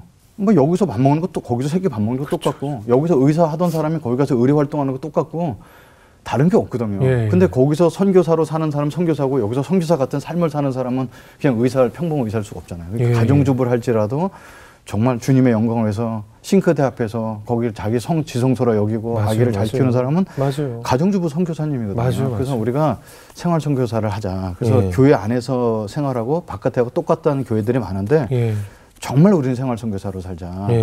그래서 이제 뭐 오늘도 그 모임이 있습니다만 이제 사장님들 옛날 제자들 중에 몇 사람을 모으기 시작해서 사장님들이 왜냐하면 일반 직장인들 해보니까 뭐 문화나 이런 게 뭐 다른 거기 선교사 삶을 벼트내기 쉽지가 않죠. 물론 그 사람들 격려하는 모임도 있습니다만 중소기업 사장들이지만 옛날 제자들 보니까 다 사장들이 있죠. 그래서 모아서 지금 8년째 이런 모임을 갖고 있는데 사장님들은 같이 삶도 들어주고 그렇지만 당신이 예수님이 당신의 자리에 있다면 어떻게 회사를 운영하겠냐. 그럼 옛날 같으면 신회를 만듭니다. 근데 지금 신회를 할 게 아니다. 왜냐하면 문화가 달라져서 신회를 하는 순간 크리스찬과 난크리스찬이 너무 극렬하게 분열되니까 오히려 골이 생길 수 있고 그래서 하나님 기독교 용어를 쓰지 않으면서도 정말 이웃 사랑하는 정신을 갖고 사장이 어떻게 바뀌었으면 좋겠냐 이런 것들 고민을 많이 던져줘요.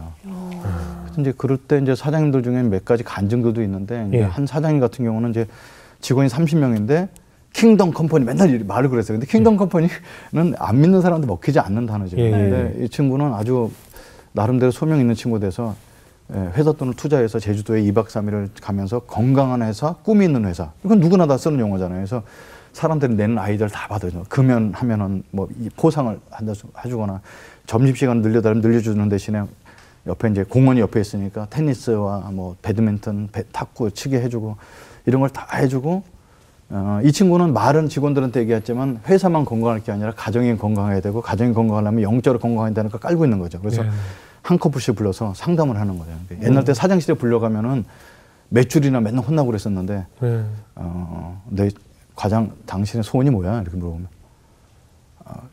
중소기업 과장들이 갖고 있는 소원이 굉장히 소박하다는 걸 저도 알게 됐어요. 비수기 때 제주도라도 2박 3일 가족끼리 놀러 가는 게 소원입니다. 이러더라고. 그러니까 성수기 때밖에 못 노니까. 그렇죠. 아, 그래? 우리 회사에서 일한 지 얼마 됐지? 10년 됐지? 아, 그래, 갔다 와. 포상 휴가 줘서 갔더니 뭐, 금, 토, 일, 월, 목, 금, 토, 일 이렇게 놀 4박 5일 갔다 오고. 차장 불러서 자네 소원이 뭔가 그랬더니 소문이 이미 돌아갔고, 저주도 이러고. 그래, 포상 휴가. 그러니까 그냥 어떻게 보면 그냥 퍼주는 거죠. 네네. 근데 네 번째 커플이 갔는데 거기서 저도 직접 들었습니다만 그게 하나님 터치가 있었어요. 네. 그 와이프가 내일 서울 이제 다시 올라가는데 사장이 왜 그래? 이렇게 물어본 거죠. 예. 그럼 이제 안 믿는 사람 일단 사장이 이렇게 퍼주고 그러면은 우리 사장님 좋은 분이죠 이렇게 얘기할 것 같은데 그렇지 않고 미쳐서 그래. 저게 직접 들은 얘기예요. 미쳐서 그렇지. 그 왜 미쳤대? 예수 때문에 미쳤잖아. 그렇게 대답했는데 그 와이프 되는 분이 나 당신이랑 결혼하기 전에 교회 다녔었는데 당신이랑 결혼하고 지금까지 교회를 못 다니게 되는데 우리도 사장님처럼 한번 미쳐볼까? 그래서 이제 그 남자분이 이제 월요일 날 출근해갖고 쑥스럽게 사장님실을 두들기면서 이제 제가 나가고 싶은 건 아니고요. 제 아내가 한번 사장님 교회 한번 나가고 싶답니다. 이제 그래서 그렇게 신입사원 오면 사형이 들어가고 그렇게 예수 믿으라고 해서 그렇게 안 나오던 사람들이 이 친구들을 이용해 먹으려거나 아니면 요걸 해갖고 교회 끌어내려고 하는 생각이 아니라 이 사람들을 나에게 붙여준 이웃이라고 생각하고 만나기 시작하니까 이제 나오는 역사가 있는 거죠. 그럼 이 사람은 그렇게 하고 옆에 있는 사장 옆에 듣고 있다가 저 목사님 저는 직원이 많은 회사는 아니고 디자인 회사니까 몇 명밖에 안 되는데 저는 저 유사장처럼 그렇게 못하고요. 근데 한 직원이 이제 뜻하지 않은 임신을 해서 아기를 지우려고 하길래 뭐 안 믿는 사람이니까 돈 계산해보고 지우려고 그렇게 했겠죠. 그러니까 그거 지우면 되겠냐. 생명인데. 그리고 이제 아이를 이렇게 낳게 되는데 이제 사장 입장으로서는 아내 직장 다니다가 아기 나니까 안 되고 그래서 이 친구를 어떻게 도울까 하다가 모든 사람 월급을 올려줄 수는 없고 얘만 올려줄 수는 없고 그래서 불러다 놓고 네 아내가 다시 그 출산 휴가 끝나고 다시 직장 들어갈 때까지 내 돈에서 한 60만 원 정도 너를 지원해 줄게. 그냥 내가 너 사랑하는 마음으로. 이걸 뭐 소문내면 안 되고. 왜냐면 너 애기 낳도록 내가 건면했던 사람이니까. 그랬더니 그 친구 되게 감동 있게 받는 거죠. 그리고 와서는 목사님 이것도 생활청소할 거야. 그럼요. 그러니까 사람마다 다 자기가 갖고 있는 믿음의 분량대로 하는 거지. 무슨 선교사라는 것이 천편일률적으로 뭐 전도의 날 이렇게 끌고 그런 건 옛날 시대로 생각. 그래서 사장이면 사장답게 모든 사람 다 생활 선교사로 사는 그런 교회, 그런 선교단체를 하고 있습니다. 대단하시네요. 아유, 목사님 참 대단하시네요. 네, 개척하신 지 얼마나 되셨어요? 이제 만 8년 됐어요. 8년 되셨어요. 앞으로 이제 목사님 마지막으로 소망, 또 비전, 가까운 교회 비전 함께 좀 나눠주시죠. 네, 저는 뭐 처음부터 개척할 때부터 지금까지 똑같습니다. 이게 누구나 마찬가지겠지만 교회 생활과 일반 생활이 똑같아서 하나님 사랑과 이웃 사랑이 융합됐으면 좋겠고 저는 이웃이라는 개념을 가장 가까운 이웃이 부부 관계라고 생각하거든요. 네, 그래서 부부 관계만 좋아서는 안 되지만 부부 관계에서 가족 관계로 직장에서 상사와 관계로 이웃 관계로 그 이웃이 단순히 사람 정도가 아니라 내가 일하는 환경과 일터까지 다 하나님께서 이웃이라고 이제 말씀하셔 주셔서 우리가 이제 어떤 일을 하든지 내가는 가까운 게 교인입니다. 이것도 자부심이 있을 수 있겠지만 하나님 앞에 내가 생활 선교사 살고 있다. 이런 고백이 터져 나오는 것이 가장 큰 소망이고 저 또한 우리 애들도 그렇게 살기를 소망하고 있습니다. 네, 가까운 교회에서 정말 열심히 기도하고 응원해야 되겠네요. 우리 수지자매 어떻게 들으셨어요? 너무 유쾌하시고 너무 재밌으시고 근데 어렸을 때 그렇게 힘든 가정에서 자랐다는 거가 믿어지지 않을 정도로 네. 그리고 좋은 분을 만나서 좋은 가정을 꾸린 거. 근데 저는 오늘 가장 기억에 남는 게 생활선교라는 단어예요. 그래요. 항상 저는 믿지 않는 친구들도 굉장히 많잖아요. 믿는 애들을 이렇게 보면 너무 지네끼리만 뭉쳐 있다. 맞아요, 그래서 맞아요. 무슨 만약에 자기네들 고민거리가 있으면은 오히려 교회 다니는 사람한테 말 안 하고 거기 들어갈 수가 없는 진입장벽. 우리끼리 하는 말, 형제님, 자매님 뭐.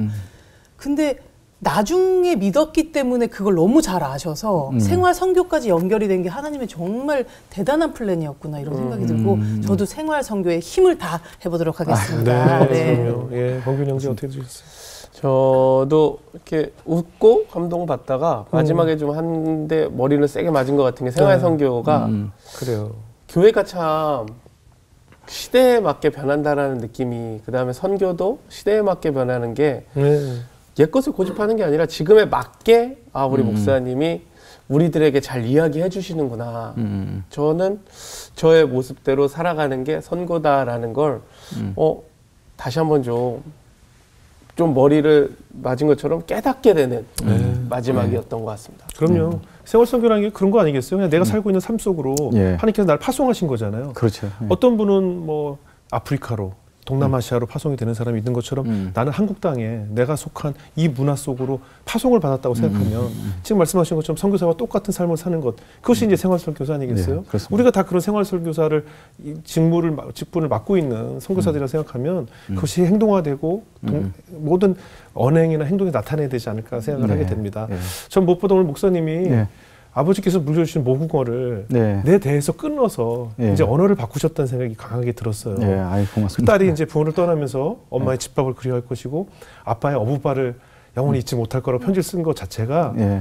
이제 목사님께서는 아버지가 물려주셨던 그 폭력과 그 음주 가운데서 느꼈던 많은 아픔의 상처의 언어를 끊으시고 이제 자식들에게 새로운 언어를 물려주셨다고 생각이 들어요. 예. 아마 저도 50대니까 같은 세대를 살았던 세대로서 우리 부모들이 전쟁을 겪고 그 가난 속에서 자라시면서 배웠던 당신들도 고통 속에서 물려받던 언어를 우리에게 물려주셨잖아요.